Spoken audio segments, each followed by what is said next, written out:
All right, Joe, thank you very much for joining us and listening in on that discussion. We're going to talk about the Labour leadership race. Let's show you the 5 candidates still in the running.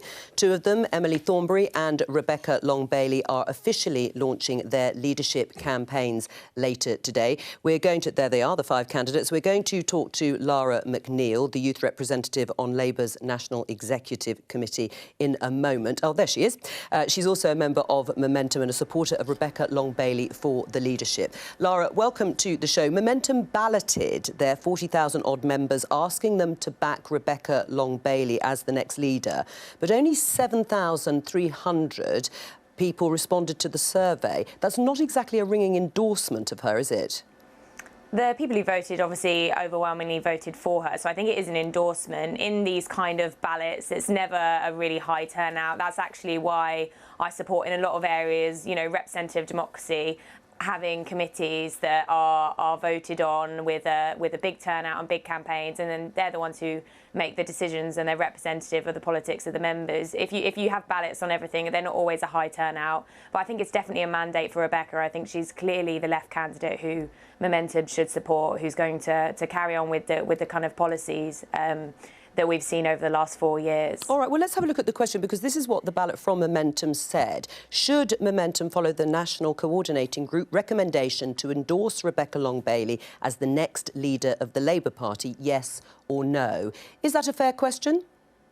Yes, I think if there was overwhelming support from another candidate, then they would vote no. I think it's very clear that Rebecca is the only candidate who matches the values of Momentum. So I think it's obvious that people should back her, and I think it's right that the elected NCG of Momentum, which is elected by its members, was able to express a view on this. All right, Rania, what do you do? You're backing Jess Phillips. What was your view on the Momentum ballot? Well, I think we talk about the values of Momentum. I think what really matters is the value of the Labour Party and the values of the country.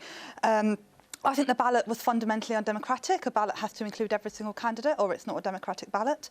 But also, I think bigger than this, we now have had the worst defeat for Labour since 1935. We need a clean break. We don't need someone who's going to continue the policies of Corbyn, like Lara's just said. I think we need someone who's going to have that clean break to speak to the country and actually try and rebuild some of that trust, because otherwise we are going to be out in the wilderness for 10, 15, 20 years. So, Lara, undemocratic, the ballot, according to Rania?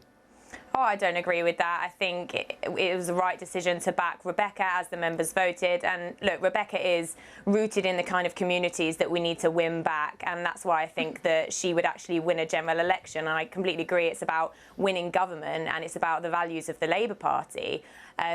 Rebecca's part of a generation, a new generation of younger 21st century socialists who have the answers to the key questions that working people are asking today. And actually, we're looking at the result and saying people lost trust in Labour, and we need a candidate who is going to win back trust in those communities. And I think Rebecca's the only candidate who is able to do that. Basically, members have a choice between the architect of some of our most popular policies in the Green Industrial Revolution, or in Keir Starmer, the architect of our most disastrous policy in the second referendum policy. So I think it's pretty clear who is going to be more popular with Labour members and the general public. I think, firstly, there are 5 candidates. It's not a 2-horse race. We're not at that stage yet. We're at very early stages of the leadership election.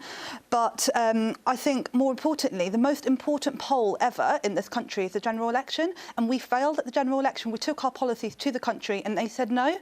And I think Rebecca Long-Bailey was at the heart of that. She was the architect of a lot of those policies that people said no to. And we need to listen. We are just feeding. We're listening to ourselves. We're feeding our own egos.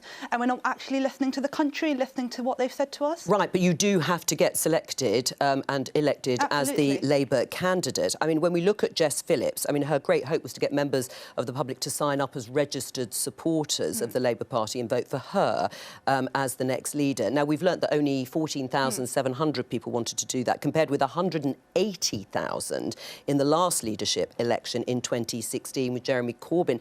So she hasn't captured the imagination either, Jess Phillips. I think firstly, that registered supporters figure is only one part of the picture. We also have a lot of people who have joined affiliate societies, such as JLM, and lots of people who have also rejoined the party, having left under Jeremy Corbyn.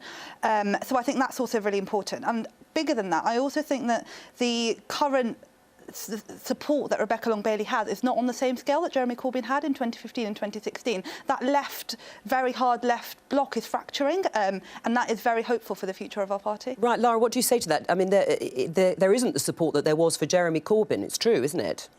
I don't think it's true, and I don't think it's a hard left bloc either. It was the majority of Labour members, registered supporters and affiliated supporters in our trade unions, which represent a lot of working class members. So, you know, he won on first preferences. So it wasn't a hard left bloc. I think people saw in Jeremy a change, and that's why they supported him. I think Rebecca does have a lot of support in the Labour Party, and it's not just people who voted for Corbyn, it's people from all wings of the party. And I think as she maps out her plan in her campaign, I think it will be clear why people are supporting her. She's going to say today about how she plans to democratise not just the party but the country, and handing power back into the hands of working people who feel for too long that decisions are not made in their interests, and they're made in a faraway political establishment. And I think that kind of message is something that Labour members are going to respond to. So, yeah, I think she'll win. This is a leadership election, so obviously you are going to see divisions between the candidates.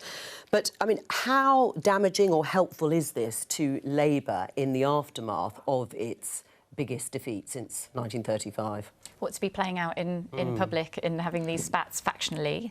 I think it's pretty damaging, to be honest. It does sort of continue some of the difficulties that I think lots of on-the-fence voters had in really being able to get behind Labour, because they're just so unsure as to where this party is heading to, and some people think it's drifting, some people think it's drifting one direction, another direction, because it's so unclear really what the future of this party is. Because, you know, the difference between Jess Phillips and the difference between someone like Rebecca Long-Bailey is absolutely massive.